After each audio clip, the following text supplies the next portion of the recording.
The snow fell in thick, silent sheets over the jagged spine of the Iron Vale Mountains, burying the world in a hush so complete it felt sacred. Rowan Vale had not come for silence, though he found it in abundance. He'd come for escape, cheap, remote, and forgotten.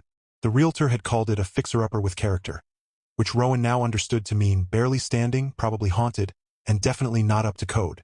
Still, for the price of 3 months' rent in the city, he'd bought the crooked little cabin perched like a stubborn bird on a ledge overlooking a frozen ravine.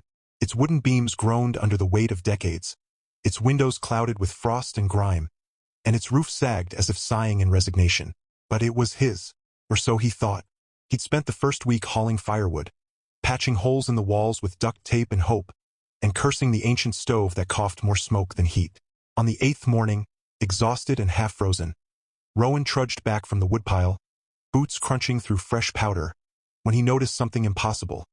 A wisp of steam curling from the chimney. He hadn't lit the stove. He hadn't even been inside for hours. Heart hammering, he pushed open the warped front door, expecting squatters, bears, or worse, some vengeful spirit of the previous owner. Instead, he found her. She stood by the hearth, barefoot on the rough-hewn floorboards, stirring a pot that definitely hadn't been there yesterday. Her skin shimmered like crushed rose quartz under the dim morning light, smooth and luminous against the cabin's dull browns and grays. Her hair, a cascade of soft pink strands, fell past her waist, catching stray sparks from the fire like spun sugar. She was humanoid, 2 arms, 2 legs, a face both alien and achingly familiar but undeniably other. Her eyes were large, almond-shaped, and the color of liquid amber, fringed with lashes so pale they were nearly white. She wore a tunic of iridescent fabric that shifted from lavender to silver as she moved, though it was patched in places with what looked suspiciously like Rowan's spare flannel shirt. Rowan dropped his axe. It clattered loudly on the floor, and the girl jumped, whirling around with a startled gasp that sounded like wind chimes caught in a breeze. For a long moment, neither moved. Snow melted from Rowan's coat in quiet drips. The fire crackled. The girl clutched the wooden spoon like a weapon. "You're not supposed to be here," Rowan finally managed, voice hoarse from cold and disbelief. The girl tilted her head, studying him with unnerving focus. "Neither are you," she replied, her voice melodic but clear, each word precise. "This house belonged to my guardian. He died last winter. I've been waiting for the thaw to decide what to do." Rowan blinked. "Your guardian? But the deed. Paper means little where I come from," she said, turning back to the pot. "And less here in the bones of the mountain. The land remembers who tends it." She dipped the spoon and tasted the stew, his stew, made from the dried beans and jerky he'd left in the cupboard. "You cook like a starved rock," she added, wrinkling her nose. "No wonder you look so thin." Rowan stared. Of all the reactions he'd imagined, terror, awe, confusion, being critiqued on his cooking wasn't one of them. "Who are you?" he asked, stepping cautiously inside and closing the door against the wind. "Viral," she said without turning. "And you are Rowan Vale, buyer of broken houses and maker of sad stews." He stiffened. "How do you know my name?" She gestured vaguely toward the window. "The mountain tells stories, especially about strangers who show up smelling of city smoke and regret." She finally looked at him again, and this time there was a flicker of something softer in her eyes. Curiosity, maybe, or loneliness. "You can stay, for now, but you'll have to learn to cook properly, and stop tracking snow onto the hearthrug." Thus began the strangest winter of Rowan's life. Viral was not what he expected of an alien. She didn't speak in riddles or wield cosmic powers.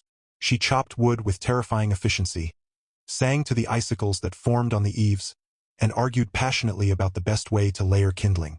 She claimed the loft as her sleeping space, draping it with strange, glowing crystals that pulsed faintly in the dark like slow, sleeping hearts. By day, she wandered the slopes, returning with handfuls of frost bloom, a rare alpine flower that glowed blue in moonlight, and odd stones that hummed when held. Rowan, for his part, tried to adjust. He stopped jumping every time she appeared silently behind him. He learned to make stew that didn't taste like boiled socks, and slowly, cautiously, they began to talk. She told him fragments of her past, that she came from a world called Luminera, where cities floated among clouds of living light and time moved differently. Her people, the Siltheri, were wanderers by nature, drawn to places of deep resonance. Mountains, oceans, ancient forests. Her guardian, an old Silthery scholar named Tarek, had chosen Earth as his final refuge, seeking the quiet strength of the Iron Veil range.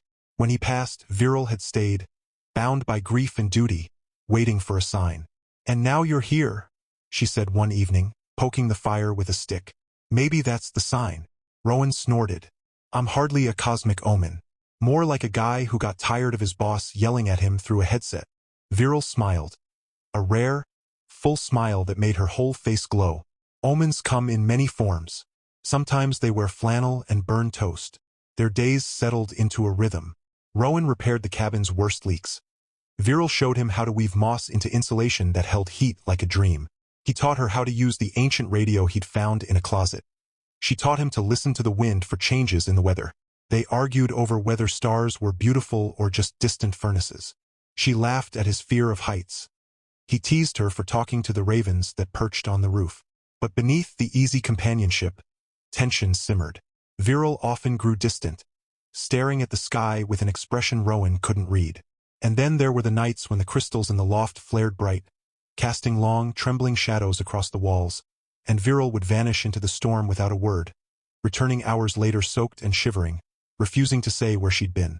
One afternoon, while clearing snow from the porch, Rowan found something half-buried near the woodpile. A smooth, obsidian disc etched with spiraling symbols that seemed to shift when he looked away. It was warm to the touch, humming faintly. He brought it inside. Viral went rigid the moment she saw it. "Where did you find that?" Her voice was sharp, all warmth gone.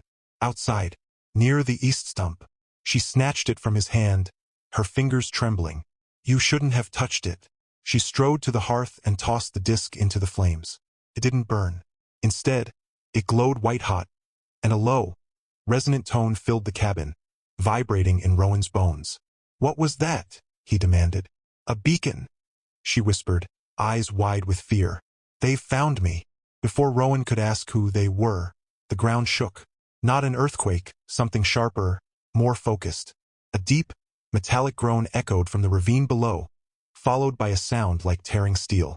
Viral grabbed his arm, her grip surprisingly strong. "They're here," she said. "The Korax." Rowan had never heard the name, but the dread in her voice told him everything. He followed her to the window. Through the swirling snow, he saw it.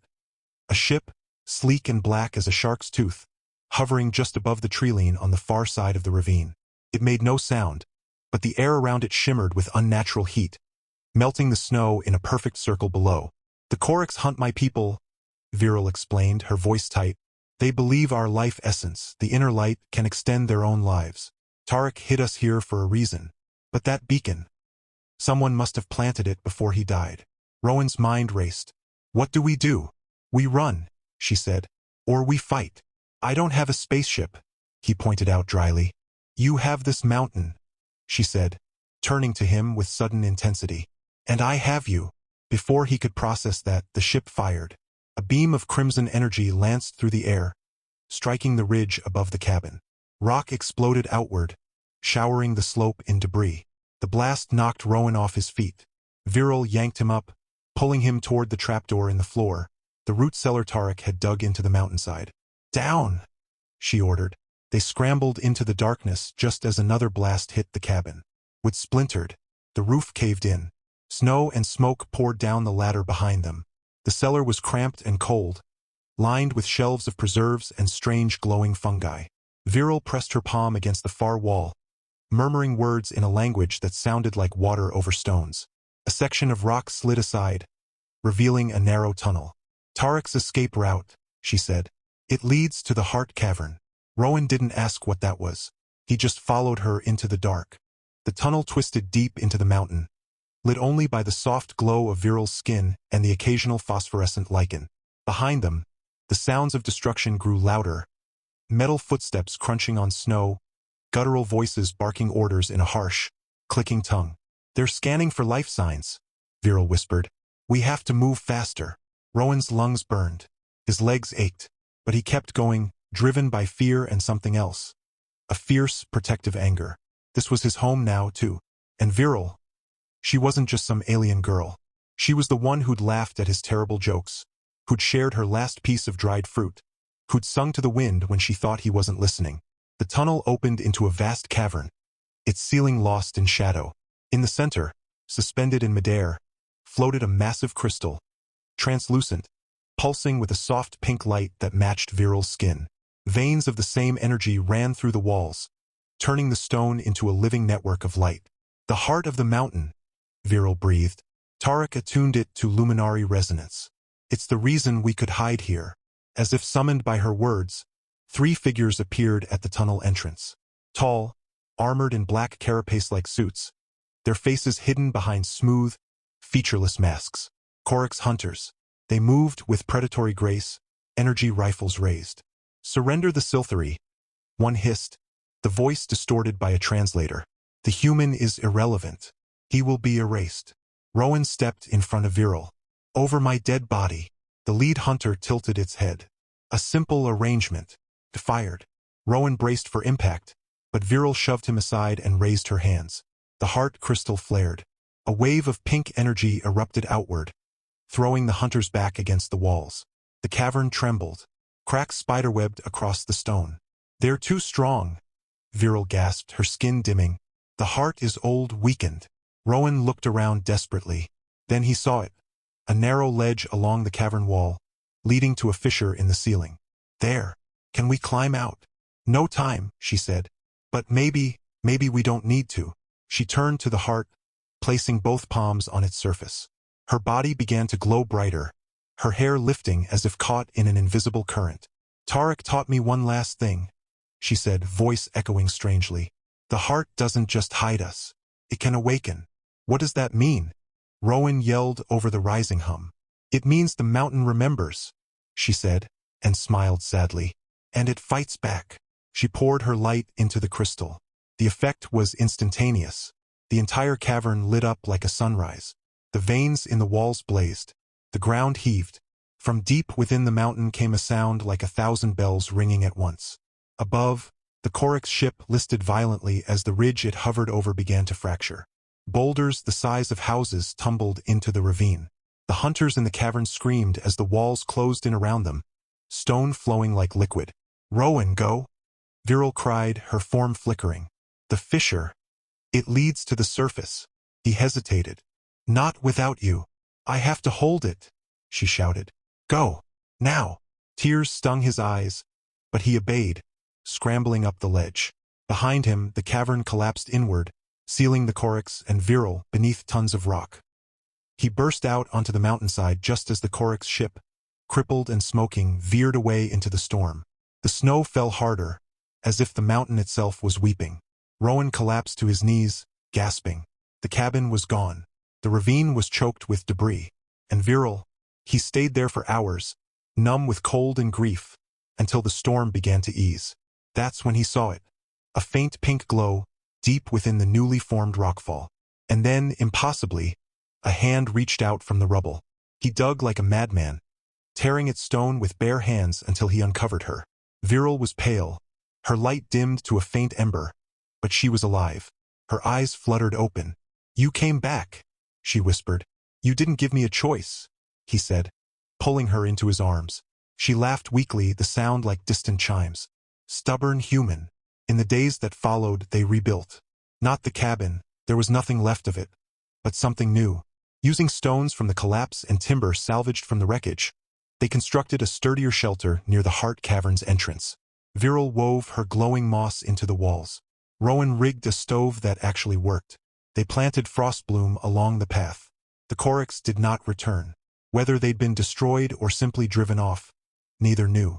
But the mountain felt safer now, as if it stood guard over them.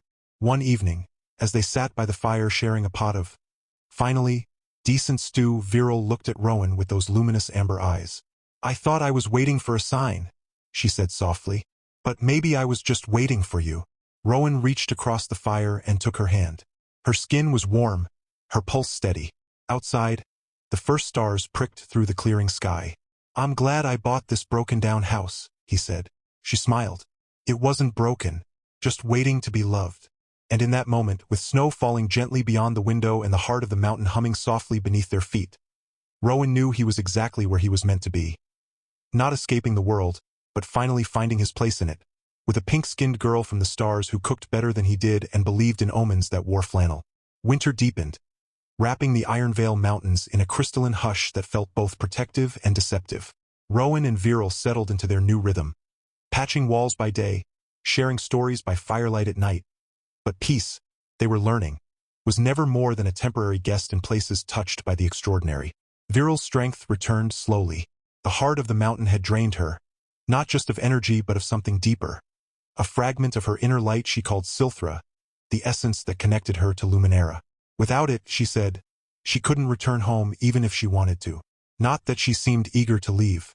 She'd begun weaving Rowan's name into the old Silthery lullabies she hummed while tending the hearth, and once, when he'd woken from a nightmare about the Corax, he found her sitting beside his bedroll, one hand resting gently on his forehead, her skin glowing faintly like a night light made of starlight. But then the dreams started coming for her. She'd wake gasping, drenched in cold sweat despite the fire, muttering words in her native tongue. Words that sounded less like language and more like warnings. "The veil thins," she'd whisper. "They're not gone. They're waiting." Rowan tried to reassure her. The ship had fled. The hunters were buried. The mountains stood sentinel. Yet doubt crept in when strange things began happening again. First, the ravens stopped coming. Then the frost bloom withered overnight, their blue petals turning black and crumbling to dust. One morning, Rowan found claw marks, too large for any bear, too precise for natural erosion, scored into the stone near the heart cavern entrance. And the crystals Viral kept in the loft? They no longer pulsed with gentle rhythm. They flickered erratically, like dying stars. Then came the voice. It wasn't audible, not exactly. It was a pressure in the skull, a whisper that slithered through thought rather than sound. Rowan heard it first during a wood-gathering trip, a low, guttural murmur that spoke his name in perfect mimicry of Viral's voice, though she was miles away inside the shelter. He dropped his axe, heart-pounding, scanning the trees. Nothing moved but snow-laden branches. When he told Viral, her face went pale. Not the soft pink-white of fatigue, but the ashen gray of dread.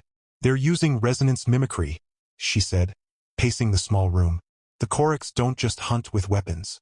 They hunt with minds. If they've tapped into the mountain's energy field, even weakly, they can project illusions, plant thoughts, make us turn on each other." Rowan scoffed, but unease coiled in his gut. "You think they're trying to drive us crazy?" "I think they're testing the shield," she replied grimly.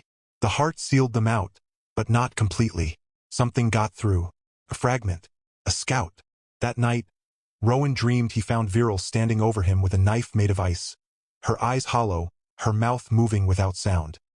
He woke shouting, only to find her curled in the corner, trembling, clutching her head. "It's getting stronger," she whispered. "I can feel it. Inside my thoughts." Desperate, Rowan suggested they leave. Go down the mountain, find a town, disappear among people. But Viral shook her head. "If we run, we lead them to others.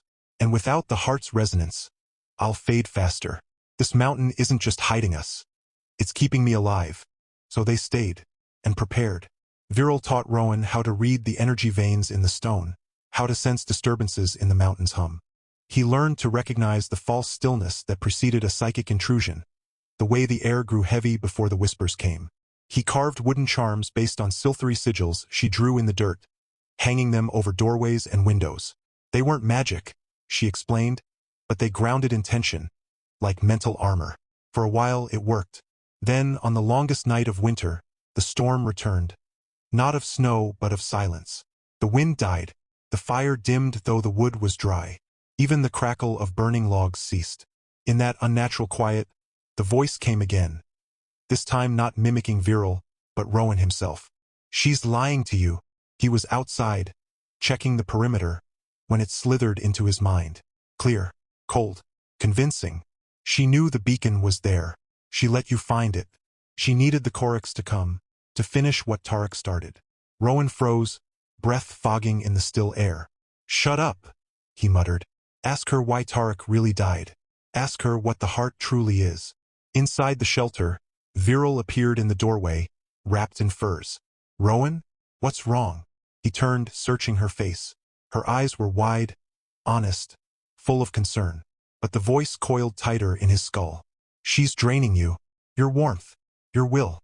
That's how Silthery survive on foreign worlds. by feeding on human life force. No, Rowan said aloud, shaking his head. That's not true. Viral stepped closer. You're hearing them again, aren't you? He wanted to believe her, but doubt, once planted, was hard to uproot. Days passed in tense silence. Rowan watched her when she thought he wasn't looking. Noticed how she never ate much, how her glow seemed brighter after he'd been near her for hours. Was it affection or consumption? The breaking point came when he found the journal. Buried beneath loose floorboards near the old root cellar entrance, wrapped in oilcloth, was Tarek's journal. Written in a mix of earth script and silthery glyphs. Rowan couldn't read most of it, but one passage, translated painstakingly with Viral's help days earlier, now haunted him. The heart is not a sanctuary. It is a prison. We did not hide here, we were exiled. The Koraks were not our hunters. They were our jailers. And Viral, she is not merely my ward. She is the key. Rowan confronted her that evening, journal in hand. What does that mean? He demanded, voice raw. What are you the key to? Viral went very still. The firelight caught the tears welling in her amber eyes. I was going to tell you, she said softly, when the time was right. Tell me what? She took a deep breath. Tarek wasn't just a scholar. He was a guardian of the veil, the barrier between dimensions. Luminara doesn't float among clouds. Rowan. It exists in a parallel fold of reality, tethered to places of high resonance like this mountain. The heart isn't a crystal. It's an anchor. And I'm not just Silthery. I'm a Veilborn. A living conduit between worlds. Rowan stared. So the Koraks weren't hunting me for my life force, she finished. They want to break the veil, to merge realities. Their world is dying, collapsing inward.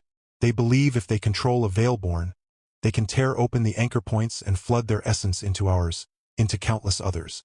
And Tarek brought you here to protect the anchor? She nodded. He sacrificed himself, stabilizing the heart after a previous incursion. But the process, it required a bond. A human anchor. Someone whose life frequency could harmonize with mine. She looked at him, pain and hope warring in her gaze. I didn't know it would be you, but the mountain chose you, and I chose you too. Rowan's anger crumbled. He sank onto the bench, head in his hands. All this time, you were protecting everyone, not just yourself.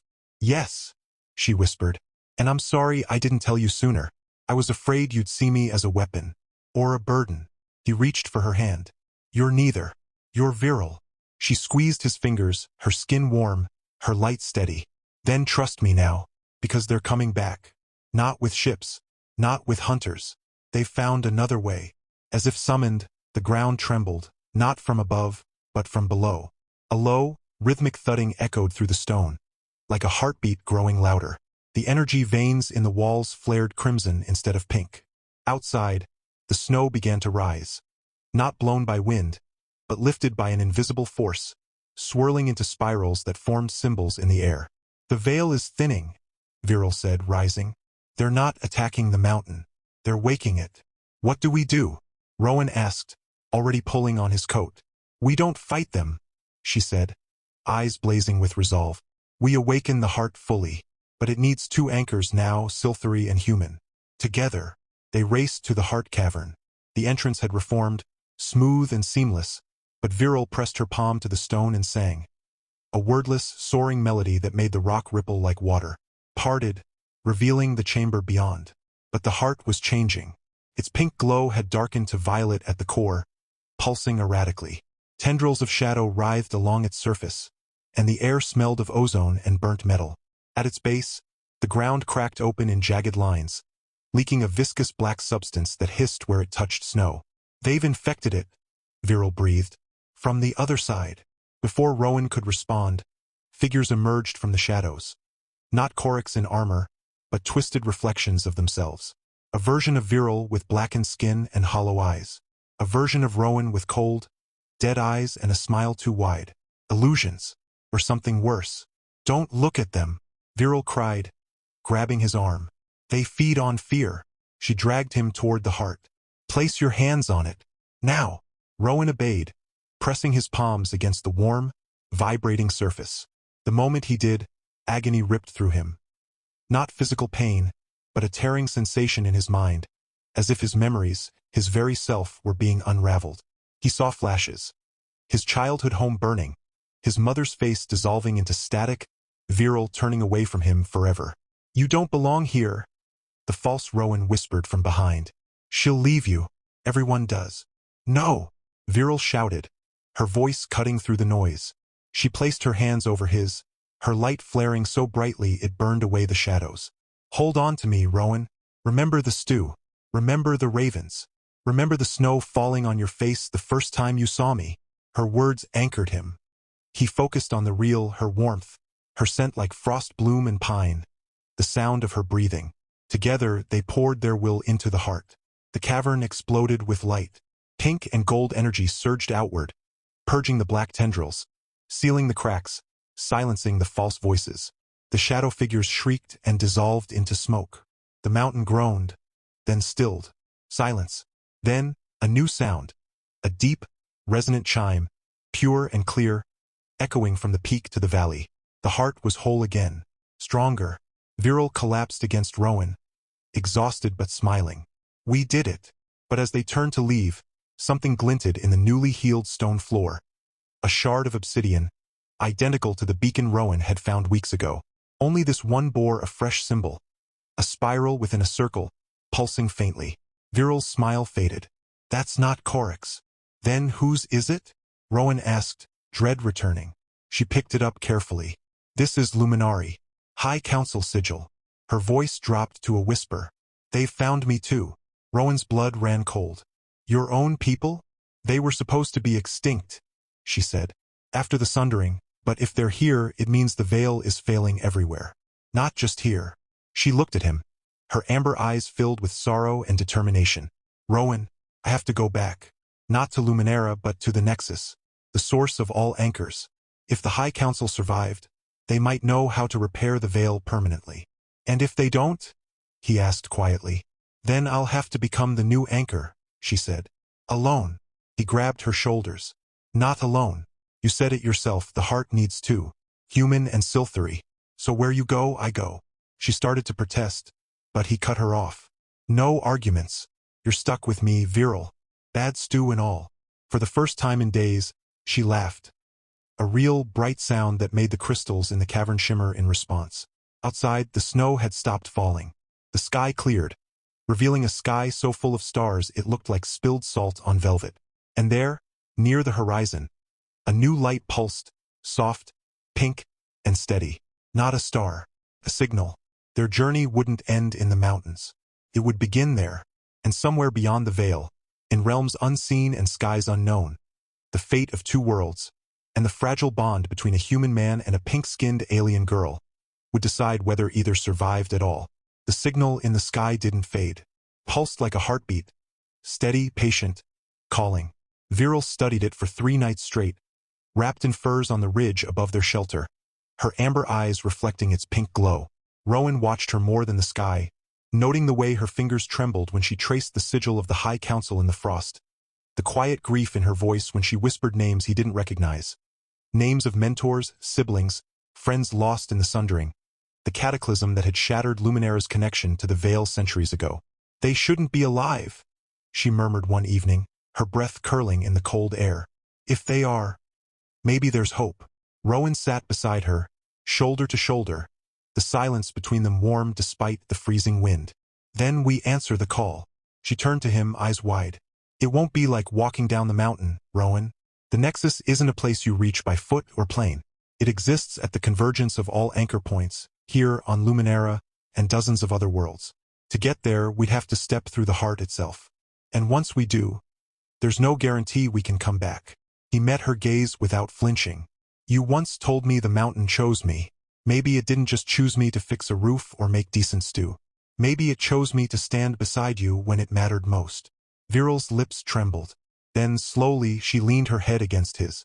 Stubborn human. Preparations began in earnest. They packed what little they could carry. Dried meat, frost bloom tea, Rowan's journal, Viral's glowing crystals, and the obsidian shard that now hummed warmly in her palm. They reinforced the shelter, left caches of supplies in hidden crevices, and carved a final message into the stone lintel above the door. We went to mend the sky, on the morning of the equinox, when day and night balanced perfectly, and the veil was thinnest. They returned to the heart cavern. The crystal pulsed gently, as if greeting old friends. The energy veins in the walls shimmered with anticipation. Viral placed her hands on the heart, and this time, Rowan didn't wait to be told. He joined her, their fingers interlacing over the warm surface. "I don't know what will happen on the other side," she said softly, "but whatever it is, we face it together." "Always," he replied. She closed her eyes and sang. The song was unlike any Rowan had heard. Ancient, layered, woven from starlight and sorrow and hope. The heart responded instantly, light blooming outward in concentric rings. The air thickened, then thinned, as if reality itself was drawing a breath. The ground beneath their feet dissolved into radiance. There was no falling, no spinning, only a gentle unfolding. And then they stood somewhere else. Not a place exactly, a between. A vast, luminous expanse where sky and sea and stars blurred into one seamless tapestry of color. Islands of crystalline rock floated in the air, connected by bridges of light.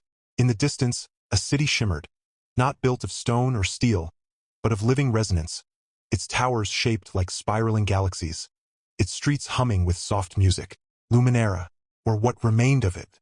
Figures approached, tall, graceful, their skin ranging from pearl white to deep rose, their hair flowing like liquid light. At their head walked an elder Siltheri, her face lined with age but her eyes sharp and kind. She wore robes woven from starlight and carried a staff topped with a fragment of the same heart crystal. "Viral of the Veil-born," the elder said, her voice like wind through silver leaves. "We thought you lost." Viral bowed her head. "I was hidden, by Tarek, and by the mountain." The elder's gaze shifted to Rowan. Surprise flickered in her eyes. "A human, bonded to the heart?" "He's more than that," Viral said firmly, stepping closer to him. "He's my anchor, my choice." The elder studied Rowan for a long moment. Then slowly she smiled. "Then perhaps the veil has not forgotten how to heal." They were led to the Nexus, a great dome at the city's center, where threads of light from countless worlds converged into a single, pulsing core. But the core was fractured. Dark veins of entropy spread through it, the same corruption Rowan had seen in the heart cavern. "The Chorix didn't just attack us," the elder explained. "They found a way to poison the veil from within, using stolen resonance. Without a Veilborn to stabilize it, the Nexus will collapse, and every anchored world will unravel." Viral stepped forward. "I'll do it. I'll become the new core." "No," Rowan said suddenly. All eyes turned to him. He walked to Viral's side, took her hand, and faced the elder. "You said the veil connects worlds. That means it's not just about Siltheri or humans. It's about connection. And connection needs 2 points. You can't mend a bridge with only one end." The elder's eyes widened in understanding. "You propose a dual anchor bond? Human and Siltheri, fused at the Nexus." "It's never been done," another Siltheri murmured. "But it's never been needed," Rowan countered. "The old ways failed. Maybe it's time for something new." Viral looked at him, tears glistening in her eyes. "It could destroy us both. Or it could save everyone," he said gently. "Isn't that worth the risk?" Silence fell. Then the elder nodded. "Prepare the resonance chamber." The ritual was not painless. Rowan and Viral stood at the center of the Nexus, surrounded by chanting Siltheri, as threads of light wrapped around them, binding their life forces, their memories, their very souls to the fractured core. Rowan felt himself unraveling, not into nothingness, but into something greater. The taste of frost-bloom tea, the sound of Viral's laughter, the weight of snow on pine boughs, the warmth of a fire on a cold night, all merging with starlight and ancient songs and the pulse of 1,000 worlds. And through it all, Viral held his hand. When it was over, the Nexus blazed with pure, steady light, pink and gold intertwined, human and Siltheri, earth and Luminera, past and future woven into one. The dark veins vanished. The veil healed. But Rowan and Viral did not dissolve into the light. Instead, they stood changed but whole. Viral's skin glowed with a softer, warmer hue, threaded with golden flecks like sunlight on snow. Rowan felt different too, lighter, yet more grounded, as if he carried the mountain within him. The elder approached, awe in her voice. "You didn't just repair the veil. You expanded it. Now, any world with an anchor point can choose connection, not just survival but kinship." In the weeks that followed, Rowan and Viral helped rebuild, not just Luminera, but the network of guardians across the Vale. They taught others how to listen to their mountains, their oceans, their skies. They showed that protection didn't mean isolation, but partnership. But Earth called them back. When they returned through the Heart Cavern, months had passed, but only hours in the mountain's time. Their shelter stood untouched, the frost bloom blooming blue once more along the path. The ravens returned, cawing greetings from the roof. They didn't rebuild the old cabin. Instead, they built something new. A home with wide windows to watch the stars, a hearth large enough for two, and a door always left slightly ajar, just in case someone else needed shelter. Years flowed like mountain streams. Rowan's hair turned silver, but his hands remained steady as he carved toys for the children of nearby villages. Children who came to visit the Star Lady and her human friend, who told stories of pink-skinned princesses and mountains that sang. Viral never aged, not truly. But her eyes grew deeper, wiser, filled with the quiet joy of a life well shared. She still cooked better than Rowan, though she let him pretend otherwise. And on clear nights, they'd sit on the porch, wrapped in the same furs, watching the sky. One evening, long after the Korik's threat had faded into legend, Rowan leaned his head on her shoulder. "Do you ever miss Luminara?" he asked. She smiled, her skin glowing softly in the twilight. "Luminara is here," she said, touching his chest. "In you, in this mountain, in every life we've touched. Home isn't a place, Rowan. It's a choice you make every day." He took her hand, lacing his weathered fingers through hers. "Then I choose you, every day."